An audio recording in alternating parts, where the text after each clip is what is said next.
Hello, welcome back to the Villa View. It's time for a post-match pint in association with Purity Ale. If you use the code #VillaView at checkout, you'll get 10% off all Purity's best goods. Tell you who's not at the best at the moment, Aston Villa Football Club. I'm Dan Bardell, your host, joined by Chris Dolan. Good job we didn't do this show on Saturday night. Probably a good job we didn't do it at any point on Sunday as well. But Dolan's here to chat through Aston Villa 0, Watford 1 with me. And Dolan, things are pretty grim at the moment, aren't they? Pretty grim, yeah. I'm kind of at the laughing stage now. I'm kind of like, if you don't laugh, you'll cry and all that. So I was seething, as I'm sure you. I remember it well. You well know I was absolutely seething. Came home on Saturday and went straight to bed. I was fuming. But I've kind of looked back and had a little chuckle to myself, and kind of had a word with myself and told myself what was important. But yeah, it was a shit show from start to finish, and it has been a shit show really since Christmas. I don't know, there's many people you can kind of blame, but I think as the soundbite goes, you win as a club and you lose as a club, so it's a collective thing. Yeah. For me, it's always a collective thing in any walk of life, and everyone's off form, everyone's out of sync, everybody's just off it, and it's worrying. The only thing is it can't get any worse, but. I thought that after the Newcastle game, and I was unpleasantly surprised. Well, yeah, but I mean, I'm just saying. You look at the fixtures coming up, and at the minute where my head's at, it's like, where's the next win going to come from? Because at the minute on paper, Newcastle and Watford were I was looking at 4 points at worst out of those two, and to get 1 point out of Leeds, Newcastle and Watford is abysmal, and it just goes against everything that Gerrard was getting right at the start of his reign. I said this to you, didn't I, at the start before we came on. Early on, first 5-6 games, I felt like the players were like, it was intense. They wanted to do well. They wanted to impress him. They were worried if they didn't perform, they'd be out. I kind of felt like that's gone at the moment. It's all a bit limp. It's all a bit flat. It's not good at all, really. I mean, I can't take any positives from the last 2 games at all. I thought Martinez was probably our best player on Saturday, which against Watford at home isn't a great thing to be saying. But at the other end, Ben Foster hasn't had anything to do. I mean, I don't know if he had his GoPro behind the goal. Complete waste of time if he did put it behind there, because there would just been nothing for him to show. I just want to know what happened to these wholesale changes. I want to know, was it just an idle threat in the media? Was it just, because after Newcastle, it was like, I listened to the interview. It was like, right. It was a stinker. It happens. Listen to his press conference on Friday. Okay. Right. Not bad. He seems like he's at a word. And he drops Ollie Watkins. And I mean, Watkins had the ball in the back of the net against Newcastle and was just about offside, but he had the ball in the back of the net, like all good poachers do, and he's been the one that gets dropped. So there's just just completely inept. Nothing. You can blame systems, you can blame formations, you can blame all that, but when you can't pass a ball 5 yards, it's nothing to do with formation. Like you look at my dad next to me was very kindly blaming the wind for why some of our passes might have been going astray. I mean, he hadn't been for a month or so.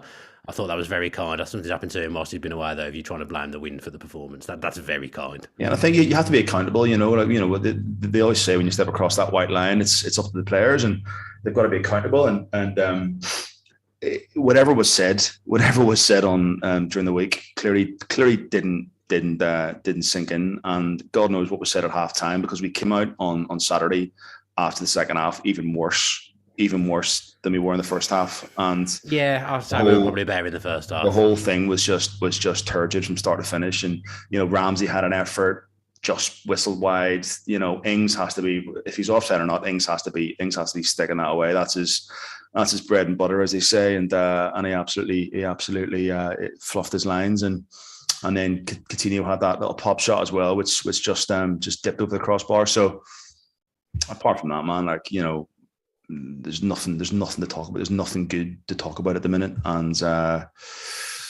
it just feels like we have to go again, once again. It's like, how many times do we have to, can we blame the players? How many times do we have to throw money at it? How many times do we have to change manager? How many times do we have to change formation and all these new dawns, these false dawns? I mean, if you're looking at it on paper now, we're going to have to go and get rid of, 4 or 5 players and bring in another 7 or 8 players. If I'm led to believe what's happening is the players aren't able to carry out what Gerrard wants. And if that's the case, then he's going to have to get in new personnel, and then we go again. And it's kind of like, there's just no consistency there.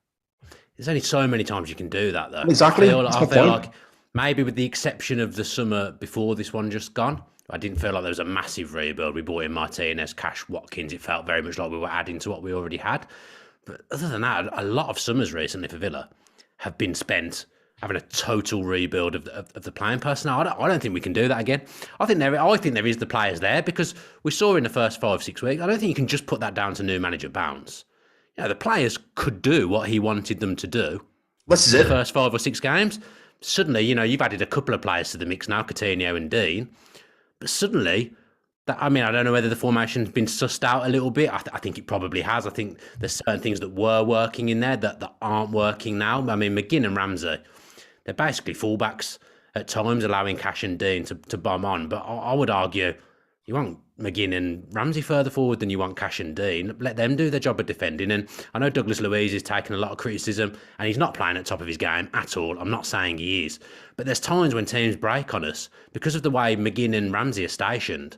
I feel like Douglas Luiz is minding the middle of the park on his own. And if they get past him, you're then up against the centre-backs, and obviously Chambers and Mings at the weekend. And there was something I didn't like about that partnership, because I felt like Chambers was pulling himself out of position a little bit too much, whereas out of the centre-backs, I would say it's better Mings does that with his physicality. When you're both doing it, you're then leaving even more space. And I just thought Watford on the break, they didn't cause us loads of problems, but there was a couple of breaks from rash moments of Villa defending. And they had the best chances in the game. They had the best 3 or 4 shots of the game. They had the 8 shots, 4 on target. So I mean, their chance conversion, their XP or whatever you want to call it, was XG was through the roof compared to ours. I mean, they forced a great save from Martinez in the first half, and then they get the goal, and they go looking again, and it could have been 2-0 again.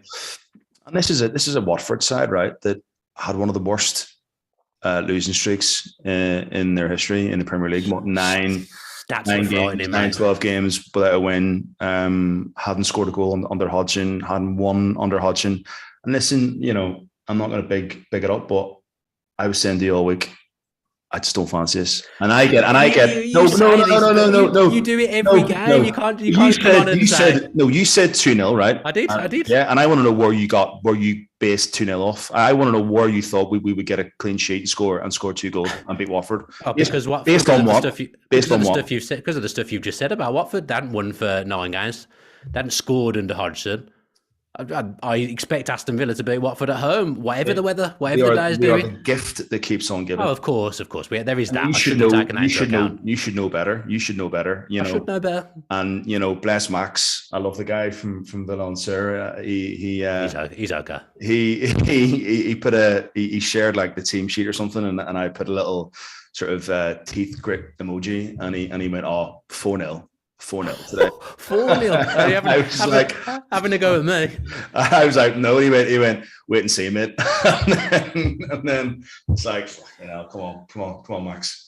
So if he's watching, mate, I love you, but that was an absolute shocker. I just didn't see it coming. We've got a stinking record against Newcastle. So again, I mean, I expected to lose that one because didn't see it. And that was the worst time to play Newcastle, in fairness. Whereas this Watford team, really, probably one of the better times to play them. To have lost twice to Watford this season under 2 different managers. I mean, there was a lot of different personnel in that first game to what was playing on Saturday. But for Watford to do the double over, I would wager they're probably not going to do the double over anyone else all season. Well, Bournemouth did the double overs whenever they went down, and Watford have done the doubles or the double overs when they go down this season. But it was you could see it coming a mile off, and it was all this talk in the media of like, reaction. We're going to see a reaction, and there's going to be changes, personnel changes, and players are playing for their future, and blah blah blah blah blah. And he rocks up on Saturday, makes one change. And if you're one of these players that well, I mean, they all had a shocker against Newcastle, but if you think, well, I can have a stinker against Newcastle and I'll still be in the team for Watford. I'll have a stinker against Watford. I'll probably be in the team again against Brighton on Saturday. And you say, oh, he hasn't got the personnel to change it, but just change it. Just change it. I mean, it's easy to say that any worse. No, it's not. It's not. It can't get any worse. Like McGinn's been missing for the last few months. Luis has been missing for a long time. He's been missing all season. Ramsey's been the only bright spark we've had this season. I mean, there's been nobody as consistent as Ramsey. Just change it. Just bring in personnel. We have this incredible youth setup. We've shipped off what looks to be our best finisher at the club I'll tell you what, he's absolutely banging the goals in. It's ridiculous, Cameron Archer. Absolutely ridiculous, the ratio he's scoring goals at. He's doing for Preston what we thought Danny Ings would do for us. Well, so it's only Villa could turn one of the best goal scorers in the Premier League over the last 4 or 5 years. It's classic. It's classic. And I just honestly, like, people always say, oh, we all know football fans of other teams, and they all say the same thing. Oh, listen, our team, if you want 3 points, rock up and play us, and you'll do us. But it really is that with Villa. Like, it really is that way. I mean, no matter what we do, no matter what players we bring in, no matter what manager we bring, no matter how much money we throw at it, you can just see Villa just do Villa, and we just seem to bottle it. We've bottled it for the last 20 years. We bottled it under O'Neill. No, we didn't bottle it when we won 10 in a row and went up. That wasn't a bottle job. That was the opposite. That was not Villa. What we did then. That was not what you expect. Yeah, but in the Championship with the best player to have ever graced the league. Yeah, but we still did it. I know, but Rotherham, like in Millwall, Bolton. You say Millwall. I'm not sure we ever beat Millwall, did we? I certainly remember going there a couple of times and getting turned over. But do you know what I mean? We just, I get your point. No matter what we do, no matter what we try and throw at it, it just hasn't worked, and it isn't working, and everything's just really flat at the minute. It's really flat, but it's early days under Steven Gerrard. It is. I would credit him with the fact that it's not working at the moment. But some managers come in and you think, what is his method of play? What is his ethos? Gerrard clearly does have a preferred way of playing. The players are learning it. I hark back to the fact, I'm doing myself over by bringing this up, but I'm saying, it was working at the start and it's not now. But he does have this set ethos. He knows what he wants to do. It's just not coming together. And if he rips it up and completely changes it, everyone will say, oh, well, he doesn't know what he's doing because he's completely changed. And I will say, he changed formation in the second half on Saturday. We made a few subs. I would say we looked worse when we changed to 4-2-3-1. We were worse, and then we went 4-4-2 for a bit, and we made nothing happen without change of formation. I don't understand. That's what I wanted to call you up on, because you said like if you'd made changes, but then people come on, and were they any better? Yeah, but he made changes to a formation that we're not used to playing. I mean, the players that came on didn't impact the game either. It's not. Watkins was okay, in all honesty. He did liven us up a little bit for maybe a 10-minute spell. Leon Bailey's come on and then not controlled the ball when he was about to go through on goal. Ashley Young's come on, maybe at fault for the goal. So people have come on in that game, not necessarily better than the players that they replaced, really. Yeah. No, I get that. I mean, I've just seen a comment there about I didn't see Kamba. Oh, we miss him. Great. Miss him hugely. But he was the fall guy last season. Whenever we saw his name in the team sheet, it was oh my god, the Kambas playing. And then but he was very good under Gerrard. Yeah, he's been good. He's been very good. But again, that just goes to show that we need, why did we not just go and spend 25, 30 million, 40 million pounds on a defensive midfielder? I mean, because again, this may sound a bit drastic, but the way we're playing, we're heading for a relegation scrap. And we've come too far. We've got too many points. We've got 27, and we can't even play well, let alone win a game. I mean, we aren't even playing well. We'll win on Saturday. No, come on. Well, just because Burnley turn up and win 3-0. When have we ever gone to the Amex and beaten Brighton? Probably not. I don't remember one off the top of my head. No. No. But it doesn't mean we're right. Burnley don't go over to the Amex and win 3-0 normally, but it happened. Yeah, but we're coming against a team that will outsmart us. I mean, we don't want to preview the Brighton game, because to be fair, because we're going to have to do that later on in the week. So let's not do that now. But yeah, I get everything you're saying. It's very hard to disagree with. I'm just trying to. I'm just trying to put another. No, you're not. I'm just trying to put another spin on things, ask questions, try and look for reasons how we solve some of the problems that we've got going on at the moment. Also, put off by my face because it seems to look like I've got a handlebar moustache and I don't have one. That's what I was thinking, actually. I don't have one, but on this picture I do. Are you doing some kind of like charity thing? What's going on? Why has that happened? I just get upstairs and get my razor out. That looks like the Michael Owen. It does. It's not November. Good. Not good at all. I'm happy with that. It's going to put me off for the rest of the show as well. We might have to wrap the show up because that's going to put me off for the rest of it. I do understand what you're getting at, and I get, nothing is anywhere near perfect at the moment. We are miles off it collectively. I think, to be fair, Gerrard come out and he said it. He's speaking the truth after the game. It's not like he's trying to hide things and say we've played well. He knows he's got to be better. He knows the players have got to be better, and I would hope the players know themselves. They've got to be better. The Ings-Watkins change, that was the only change, as we discussed. I think we probably knew that was going to happen. I thought we're unbalanced. We're unbalanced. And again, how many times are we going to win the transfer window? We won the window in the summer and we won the window in January, and we've got absolutely tossed all the show for it. And there's no balance in there. There's absolutely no balance. We've got 27 points, mate. We've been crying out. Oh, come on, 27 points. I mean, nothing to show for it. I mean, if that's your levels, then joking. But we're crying out for a proper midfield, a proper CDM. We said about it last summer. Go for Ndidi, go for Basuma. Yeah, but there's players out there.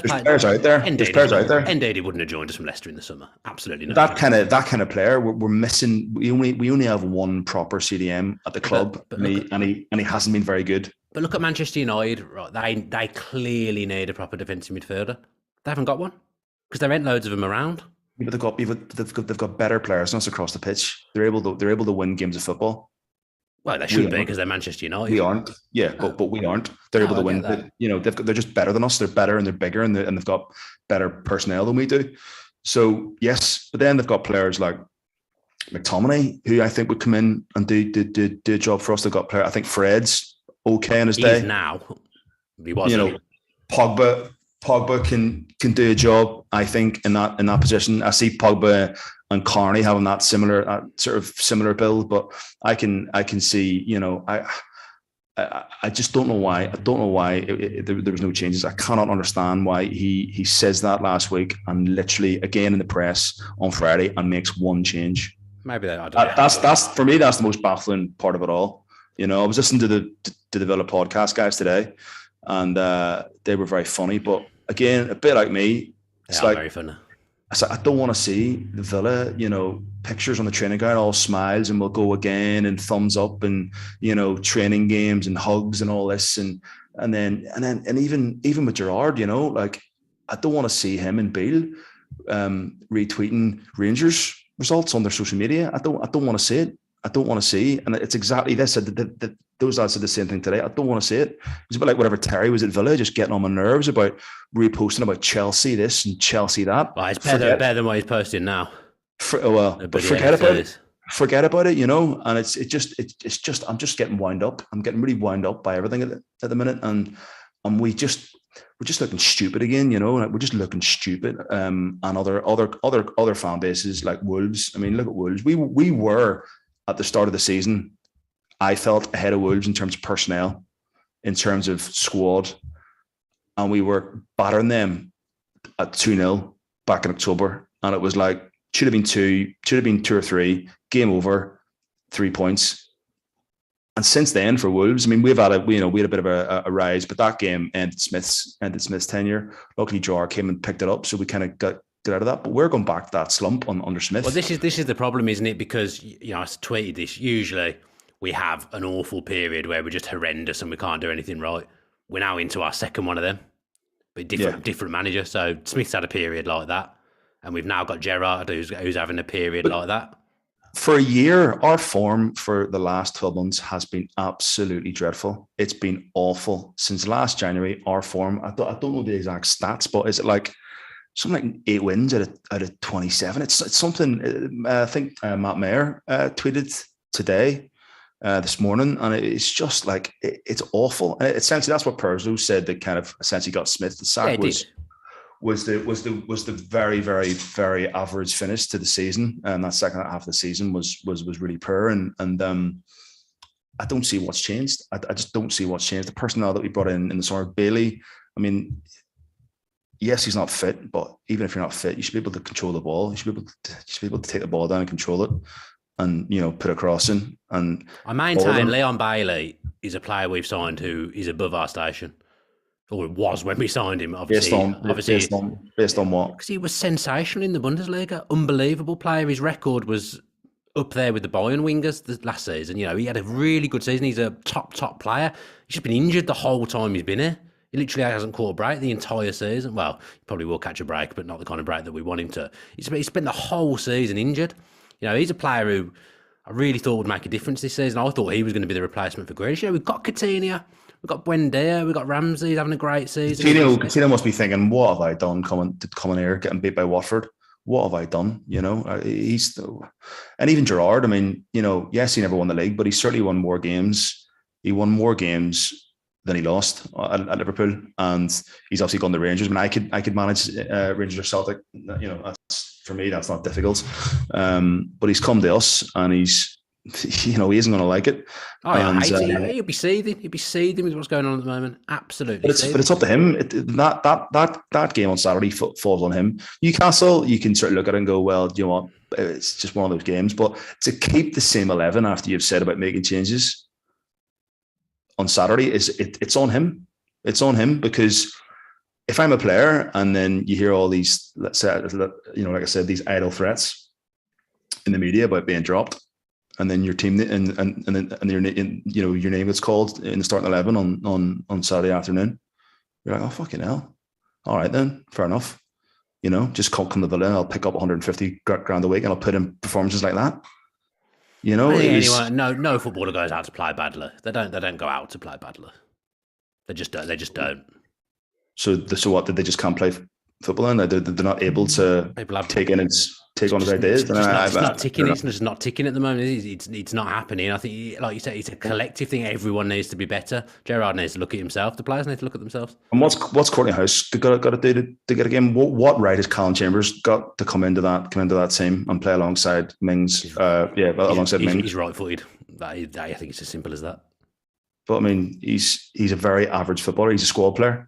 So Courtney Hawes is essentially a squad player because Conser and Mings are the centre backs. But Courtney Hawes knows the club. Courtney Hawes knows the team. He's been with us 3 seasons. He knows he knows more about Mings and Conser than if Mings was injured and Mings was suspended and Conser was available, it wouldn't be Chambers next to Conser. It would be Courtney Hawes. I think it's as simple as that. I could be wrong, but that's what I think. I just think that's the way it's working. That's how they're backing each other up. I could be wrong. That's how I see it. Something needs to change. He's going to have to do something on Saturday. I do think like I said, I don't want to preview it, but I do think playing Brighton. We can talk because it for me it's part of the podcast. Like we have to talk about. Oh, there we go. Someone's won a game, I think, or have they? Have we won? It's that ticking along. Under 21s. Tell you what, it's like watching Villa. It's like watching Villa build up an attack. Watching this thing scroll through. There we go. Villa 2, Norwich. There we go. The Premier League 2. There we go. We've got a win. We pulled a win out from somewhere. Absolutely buzzing. Erogaman was sent off in the 95th minute. I don't know what happened there. Probably frustration for not getting a game on Saturday, but I forget what I was going to say now. Well, we were certainly leading into Brighton, which you were reluctant, but I think we have to, because for me it's like a natural, it's a natural. I think that game conversation. It's a good kind of game to have, because we've struggled in the last 2 weeks against teams that sit back. Brighton, it'll be a little bit more open. It might suit us a little bit more.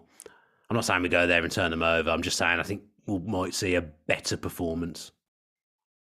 And he will make changes now. I think he's got no choice. I think he absolutely has to after 2 1-0 defeats. I So think. Well, who comes out? one I think concert, one concert will be back in. yeah. Two, Watkins will probably come in for Ings. Ings was limping quite heavily towards the end of the game. To be fair, the Sanson thing, I do get it. I get why people want to see him. But then, I think you're probably taking McGinn out, which I just don't think is going to happen. I just don't see that happening. Yeah, but for me, you take out Luis and bring in. We disagree. Me and you disagree on this, though, don't we? Yeah, because Luis isn't a defensive midfielder, but he's more of one than Sanson, though. But we don't know. We haven't asked Sanson to play there yet, So why not? If we're gonna make a change, and we've got no real personnel to bring in like for like, why not just bring in Sanson and give him a go? It can't be any worse than what Luis is doing at the minute. It can't be. I mean, all you got to do is the basics. And surely he's got enough football intelligence to be able to stick his foot in, look up and pick a pass. That's all he's got to do. He's got to marshal that back four.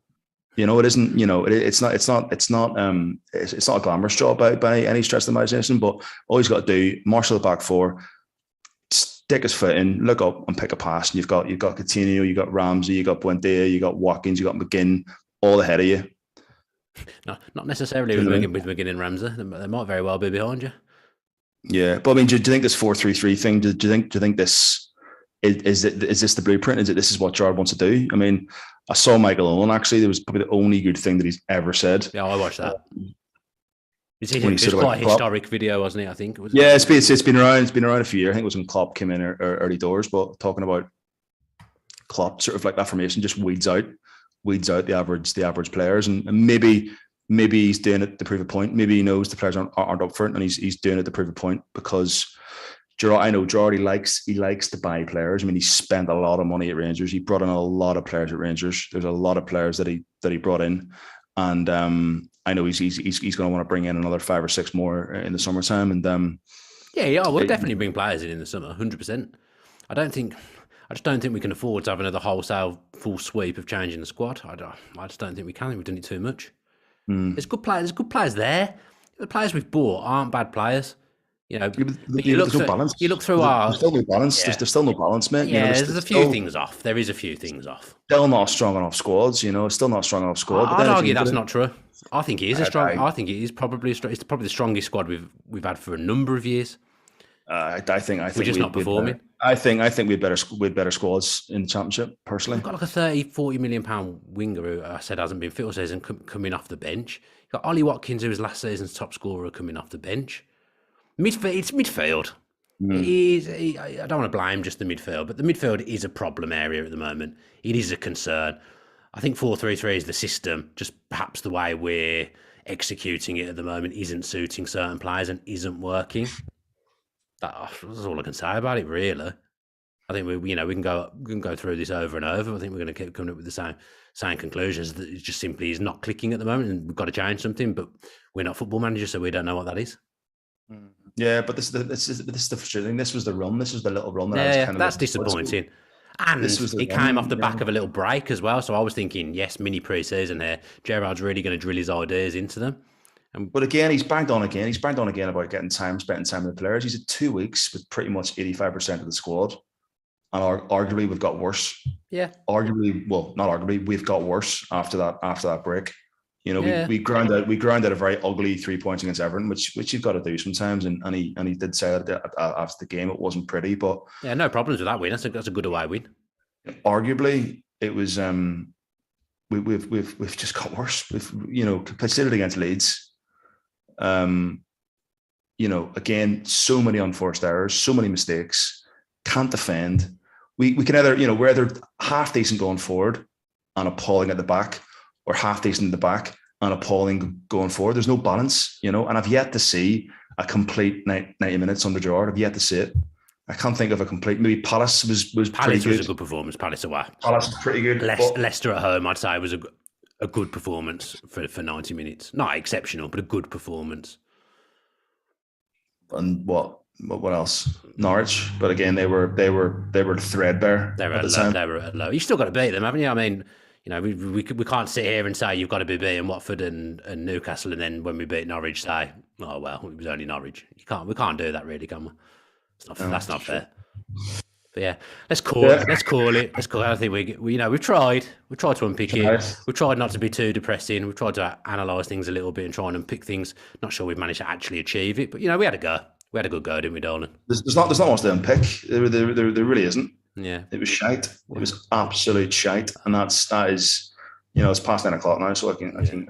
I thank you for that professional summary at the end of the game. But that's if I could sum up the game in one word on this podcast, it was absolute shite. I mean, you've done a terrible job there, because that's 2 words. Right. Damn, definitely time to go. And don't worry about my media career as well. You just focus on swearing, don't you? Well, that's all right. Well, I mean, with that handlebar moustache, mate, you're bringing it on yourself. Media career's in trouble. Your dinner's ready as well. It's the dishwasher just going off. Okay, right, let's go. You can go and empty the dishwasher. Thanks ever so much for joining us. Thanks to Purity for continuing to sponsor us as well, and thanks to Dolan for joining me for a chat. And as always, thanks to Adam Bates as well for producing behind the scenes. Works very hard. Match preview coming up. Yeah, I was going to say it, Dolan. Don't worry about me. Yeah, but your outros have been so bad recently. I thought I'd step in and off you drop. Have a go. It's not easy. You can get 10% off at Purity with the code VillaView. It's hashtag VillaView, mate, so you've got that wrong. Hashtag VillaView. Don't forget to like and subscribe, which Dan never says. I do never say that. Turn your post notifications on and comment below. We can comment on Bardell's handlebar moustache. If it doesn't look like it now. You like it? No, it does. No, it does. It's come back now. It does. Lighting. And there will be a match preview sometime this week. Friday-ish, I believe. Thursday or Friday, probably Friday. I won't be able to do it if it's Friday because I'm working and then I'm going to go out for some drinks. I'll find someone else to do it with. But you've got much better. See, again, we've got a good squad. How do I still get in the starting 11 on this channel? Like you've got rotation, mate. Omar, and you've got Neil in the wings, who are far better than I am. I disagree, and I shudder to think what the live chat's saying right now. I know you've just set that up. Absolutely shudder to think what's in there. But let's go. Thanks ever so much for watching. As Dolan says, we will be back for a match preview on Friday for Villa's trip to Brighton. Hopefully you've managed to enjoy this show in some weird kind of way. Probably not, but yeah, up the Villa.